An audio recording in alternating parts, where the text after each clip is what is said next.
right here, right now. Oh my goodness. I love when work or when a book speaks to you and it's like reminding you of something that you remember, but you can't quite hold on to those self-evident truths that not only reinforce self-evident truths, but speak to you in different ways and open up different avenues and gives you a way of seeing your own world, your own life, almost in a new way, even though it's reinforcing so many wonderful, beautiful things. And that's what this book, The Power Now by Eckhart Tolle, has done for me, and I am so excited to review it here very quickly on the Life in Transitions Experts podcast with me, your host, Courtney Rollins, the host, as I said, but also the founder and operator of Estate Pro Service, where I'm usually spending time with my content because helping families through some of the biggest transitions, probate and estate planning, and showing how to generate income and wealth through real estate. But that's not the only thing I'm limited to on this channel. Sometimes I bring on awesome practitioners in the space of estate planning. Sometimes I share some of the books that have been very pivotal or important to me with you, and I hope that you enjoy them. I love reading, I love readers, our leaders, all that good stuff. And so today we're looking at again, the power of now.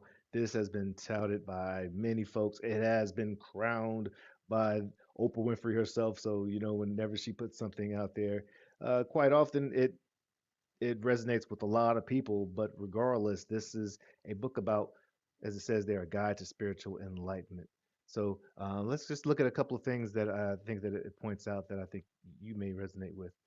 So one, it talks about the illusion of time, and I know some people this may be too, I don't want to say esoteric, and but to me it's been very refreshing and practical.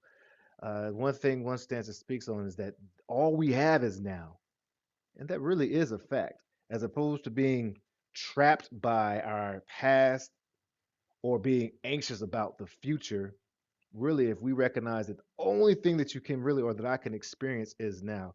Memories are based on what I'm assuming identities are, and my projections of the future are based on the future, but you can never hold on to the future. So, really, the only time that really truly exists is right now. So, time is, in many ways, an illusion. Just like an illusion can have a real impact and effects on us, the illusion of time is something that does have an impact effect on us, unless we can really increase our awareness of right now.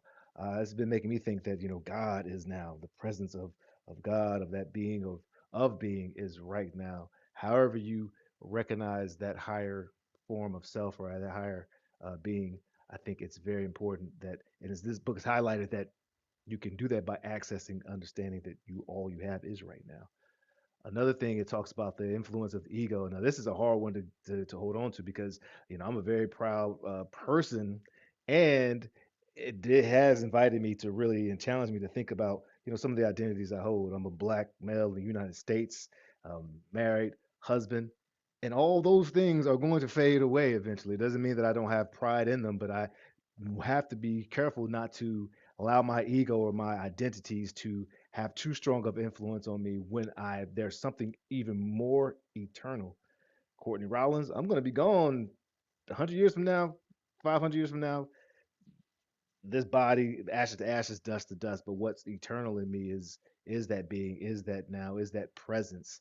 So not being too trapped by identities or the ego is a very important thing to remember. And this book really invites you to think about that and consider that and let that impact your life in positive ways. It really allows you to let go of certain criteria and things and be able to respond as opposed to react. You can respond based on a more secure space as opposed to react being trapped by identity or trapped by future events. I think that's beautiful, and it's all about the power of awareness. What we bring our attention to really is where energy flows. And so, me being aware, observing my thoughts, recognizing I'm not my mind, I'm not my actual thoughts. Those are tools.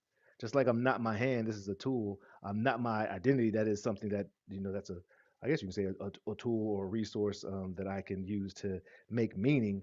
But if I'm aware that I can observe and be at a higher place. I'm literally vibrating at a higher frequency and allowing me to have access to a lot of power and most importantly, peace.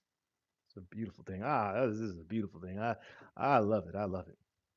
Letting go of resistance. So this is an interesting point that it's making as well, because there may be some challenges. I love planning, plotting out things, and going after things, and I feel even more empowered to do that by being able to, just like water, surrender to the moment, submit to the now, and that again allows me to respond to things as I feel that I want to respond to them, as opposed to reacting and feeling, upset, uptight. If I actually put my hand in the fire, it doesn't mean I'm just going to sit there. Oh, I am in fire and accept it. No, I'm going to be able to, you know, have a response. But in situations like that, particularly when the emotions get riled up, I can take a step back, let it know it is what it is. Now, how do I want to choose to act in that situation?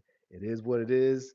Glean the good, forgive all the rest, and forgiveness is so liberating. And then just a simple joy and peace of being. Joy is not happiness. Joy does not mean that I'm always happy about situations. When tragedy occurs in life, when painful things happen, when disappointments happen, I can recognize those things, accept them, and decide how I want to act, but know that there is a centering higher power within that is eternal that gives me joy. So those are beautiful things. Those are 5 points that I found from listening to or reading actually The Power of Now. And I'm going to keep reading this book over and over, even though I don't feel like it's just as it says, there's nothing in there new under the sun. And it's not that you need these teachings or these books to know this for yourself. And there's, seeking or searching for enlightenment is a sign that I'm allowing my ego to be caught into a space. There's really no seeking. It's all accessible. It's all here right now. It's a beautiful thing. I hope that you enjoyed this. I highly recommend you check it out. Let me know what you think. He has another book out, several books, but one called The New World that I just got. Just got a, I can think it was delivered yesterday, so I'm going to be checking that out, and maybe I'll do a review on that down the road. Would love for you to hit a like and subscribe so this can go out to many more people. I am on YouTube, Life in Transitions Experts YouTube channel. I'm on Facebook. Join the group, especially if you're a practitioner. Love to put your voice out there, put it in front of folks, and share what you're doing to help serve people in their lives. And yeah, we're using our gifts. Let's keep using them. This is the Life and Transitions Experts podcast. Oh, yeah, if you want to check me out or holler, go to calendly.com, Estate Pro Service, or 919-341-1992, or Courtney at estateproservice.com. Would love to chat with you and see how we can be a part of each other's journey. And as I was saying earlier, this is the Life in Transitions Experts podcast. Let your light shine. Cheers.